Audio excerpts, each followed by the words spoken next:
Aadil clenched his hands into fists and turned back. "You shouldn't be here," Aadil said. "As if you were born in these rocks." The elf princess gritted her teeth. "This is not a joke," his voice was loud. "Yes, it is not a joke. Your life isn't a joke. If you die, your promise will die with you." "I have a promise to keep." He sat against a rock, opposite of her. "Getting yourself killed is more like finding an excuse not to fulfill it. You don't understand. This is Henry's last wish." "Yes, and he trusted his last wish with you. So, getting killed is never the way of carrying it. So, you think I should sit and do nothing?" He gritted his teeth and clenched his hands into fists. "No. I think you should think before doing anything. Do you know what is it like to lose someone who has been a part of your life for as long as you remember? Henry was my first friend. Someone who helped me fight the horrors of my children. We didn't share blood, but we shared pain." "What made you like this?" She wanted to know. She felt like someone needed to hear him. He was carrying the pain in his heart all alone. Aadil finally opened up. He told her about his childhood, how robbers destroyed everything, how they even raped corpses. Mairead shivered. She could hardly imagine someone going through something like that. She got up, went to him, and sat beside him to make him feel comfortable. "You were not born into Herselmania," she guessed, narrowing her gaze. "No," he shook his head. "I was left to die in the forest. Brother Aman, the second son of Zaim, found me and brought me to Herselmania." Zaim, it was the first time she heard the word. "It is the title for the leader of our village," he replied. "So, you are the adopted son of—" "We all are," he didn't let her finish. "What?" She blinked twice. "All 3 sons of the Zaim are adopted." "Why? Doesn't the Zam have his children?" She mispronounced it. "Zaim." He corrected her. "Yeah, that. Zaim." She blinked, feeling stupid. "All their children died." "Yorzium." "Zaim," he again corrected her. She shut her eyes in frustration. "Didn't your father marry again for kids? How many wives does he have?" She opened her eyes. Having more than one wife and mistress was very ordinary for men, especially people like Aadil's father, who was in power. "One," replied Aadil. "Why? You are saying your father is the leader?" She raised her eyebrows. "Yes." He nodded. "Then how does he have only one wife, and no child of his own?" He chuckled. "You will be amazed to know about their love story." "Tell me." She smiled and leaned a little against the rock, staring at him lovingly without even realizing it. For the first time, he was expressing himself. He was a puzzle to her. And that was the reason she wanted to talk to him, wanted to know him, wanted to figure him out. But now, he seemed much more than a question she wanted the answer to, far greater than a puzzle that she wished to solve. "My father was just a young thief of the village, the oldest son of the Zaim back then. He was not the best nor one of the best in the village. In other words, he was an average warrior. But since he was the oldest son, the firstborn of the Zaim, people had high hopes for him. Something he never really cared about. He never saw himself as the son of a great leader or something. All he knew was that his name was Tahir. He had a family. His mother was the first wife of his father. And he loved his people." Mairead felt like he was talking about himself. Maybe he was not great as a fighter. Not incredible as a thief. But he had a heart of gold. He saw something that others never bothered, his eyes went pale. "What?" She narrowed her gaze. "That his father stopped loving his mother. Or maybe he never did." "Why?" "My grandfather had 3 wives. The last one was very young. He always loved to be with her, as if he only loved her. My father saw the loneliness his mother and the other wife had suffered from.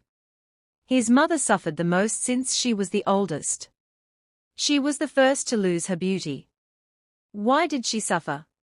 She was a girl too. But she was used to seeing men owning women. Even her father had 4 wives and more than 100 mistresses. She sort of knew that her future husband would do the same, and it wasn't inappropriate for her.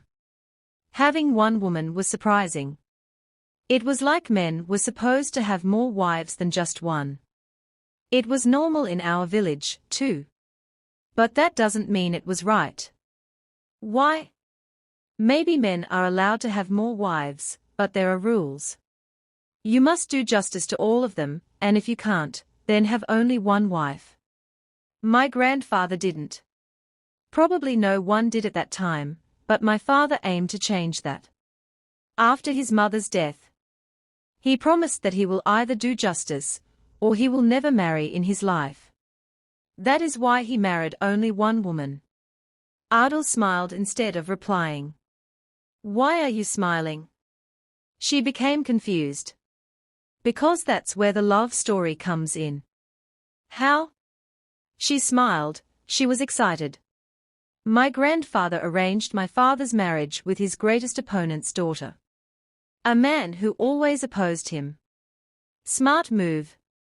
He tried to turn a foe into a friend. She appreciated. She was smarter than Aadil. She understood politics. But my father refused. He bravely confessed before the entire village that he loved a blacksmith's daughter. What? What happened after that? She was excited. The Zaim first tried to make him understand that our mother wasn't worth it. After failing in that, he tried to force him to marry them both. But my father still refused. He went to Malek and told him. Wait. Who is Malek? She interrupted. That opponent, replied Aadil. Oh, she exclaimed. My father told Malek that he couldn't marry his daughter because he loved someone else. He asked my father why he didn't want to keep both of them. My father explained that he couldn't love anyone like Junaira, our mother, and it would be an injustice to his daughter. What did he do then? Malek was glad that my father went to him. He loved his daughter. He could never see her in pain like that. He was happy that my father wasn't like the Zaim. What happened after that? Malek challenged the Zaim for the leadership of Tahirsulmania and bested him. That means Malek became the new Zaim. Yes. But he didn't keep the title for long. He made my father the new Zaim. He believed that my father was far better than any leader they had because his heart was pure. Then your parents got married. Yes. And Malek was the one who got them married. He was the Qazi. Mairead laughed. For a while, no one said anything. She had her eyes fixed on him. He turned his eyes to her. There was a strange tension between them, an unknown feeling. He didn't want to look away, nor did she. I think we should return, he said after a while. We are close to the castle. Crane's knights can come any time. She blinked slightly and nodded in response. Although she wanted to spend the whole night there with him, even though she didn't know why it felt like it was all she wanted at that moment. Sitting around the round table in the morning, all the wardens and advisors waited for Crane. He had summoned them all. Everyone was present except for Crane and his commander. This never happened before, said the tall, dark-haired woman, the warden of female slaves. Her eyes were frightening, sharp, and hooded, reminiscent of a crocodile in the water. Agatha, what do you mean? The warden of men asked. He had a long face, something similar to Ronan, but a little aggressive. His eyes were exactly like Agatha's, his sister's. She'll. She looked at his dark brown eyes. The commander isn't here. He comes first, said an advisor. He's the king's favorite, another advisor added. But where is he now? The third and last advisor pointed out. The door opened. A tall, bald, beardless, and muscular man entered. He slowly walked to the table, scanning the entire place with his dark eyes, which were no less fierce than an eagle's. He was dressed like a king, like Ronan. It was Crane, the ruler of Cage, so obsessed with the emperor that he even made his castle like Ronan's. "Where is my commander?" Crane demanded. "We're thinking the same thing," Shill said. "One of the new prisoners is an enemy. Bring them all." He instantly figured out. The new group of prisoners were dragged to an open field like animals, brought before Crane. Everyone was tense as Crane looked at them, sitting on his wooded chair. "Someone here wants to destroy me," Crane said from his seat. "If you confess, I might spare the rest." He cleared his throat. "I will give you a minute to make a choice." With only a minute to decide, everyone felt tense. Aadil clenched his fists, and Mairead held her breath. "Time's up," Crane said, standing up. His men got their swords ready, and the prisoners panicked. "It's me you're looking for," Dante shouted from the crowd. Aadil and Mairead watched in surprise as everyone looked at Dante, who walked confidently towards Crane. "What is he doing?" Aadil whispered, feeling unsure. "You?" Crane's eyes widened. "Dante?" Shill and Agatha said at the same time, surprised to see him. As Dante stood in front of Crane, tension filled the air. Everyone watched, curious about Dante and Crane's connection. The knights moved towards him.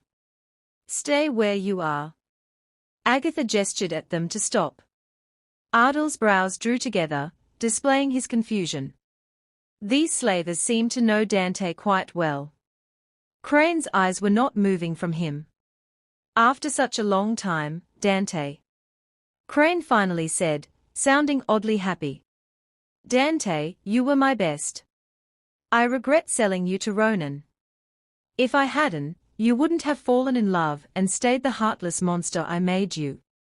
I can't tell you how proud I used to be when I heard the title that Ronan gave you. The Slave of Northern Empire. Not just a slave of the Northern Empire, or a slave. Everyone knew that it was the Slave of Northern Empire. Your title came before the Empire like it was superior. To the Emperor of the North, you were more important than the entire land. He dreamed of conquering the whole world with you by his side. But one day, my greatest achievement turned to dust," he exhaled in regret. "Turning people into abominations is an achievement to you. I forgot that some girl turned you into a kid. She turned me into a human. Doesn't the pain hurt? Humans feel pain. Not just physical. That's what makes us human." He raised his chin and stared right into the eyes of Crane. "Please, join me again, Dante." Crane spread his arms. "I can make all the pain disappear. I will give you all the girls of this land. Come back to me. I would rather rot in the cell than be your slave again. I will release you from all the pain. Just come back to me. Pain is the essence that makes us whole. The spark that ignites the fire in our souls. Without its touch, life fades away into a void, where shadows play. For pain is the pulse that keeps us alive. Without it, there's no will to survive. It's the thread that weaves through day and night. Without it, life is an endless, empty night. My greatest warrior is a poet now." They laughed at Dante. "She turned you into a poet." Agatha couldn't stop laughing. "Fine then. I know you didn't come here alone. You came out for your allies, not for these pathetic creatures of mine. Yes, you would give up your life for these," he gestured at the people with disgust, "worms. But that is not why you revealed yourself." He shook his head with the smirk of the devil on his face. "So, what are you planning to do now?" "I am planning to keep you in a cage. They'll come to save you." Crane was openly challenging Aadil and Mairead. He just wanted to play. He gestured at his men, and they dragged Dante away with little regard. What are you waiting for? Get back to work. Shil shouted. As the slaves were making their way out, someone grabbed Mairead's hand. She blinked twice and turned. Aadil, her question came out quieter than even a whisper. Come with me, he muttered, carefully pulling her away from the others. What are you doing? I have to save him. How? I will kill everyone who has control over this place. What? Have you lost your mind? She was frightened by the idea, her wide eyes fixed on him. There is no other way. Have you ever tried finding one? She crossed her arms. He again glanced around and hesitated. No, he admitted. Then think first. Why don't you give me a good idea? She looked away, going silent. So, there isn't another way. She said nothing. She knew he was going with his plan no matter what. If it could even be called a plan in the first place. You won't have much time. The moment you start killing, they will start hunting. That is why I aim to kill all of them in one night. They are the foundation of Cage. If they are taken off the board, Crane will be weak. Mairead knew this was impossible. Killing all of them in a night was beyond madness. He wasn't thinking. Even a brainless mind wouldn't come up with an idea like that. Their eyes met for the last night as Aadil backed away from her, then he slowly turned and left. Aadil did the stupidest thing anyone would do. He went after Shil, the warden of the elder slaves. He successfully sneaked into his tent and tried to take him down, but Shil easily bested him, and he was thrown into the cell with Dante. Was it smart to act without thinking? Dante asked, struggling to talk.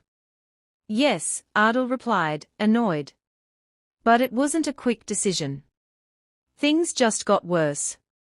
Their talk was interrupted by footsteps. Who is it? Dante asked, thinking of thousands of possibilities.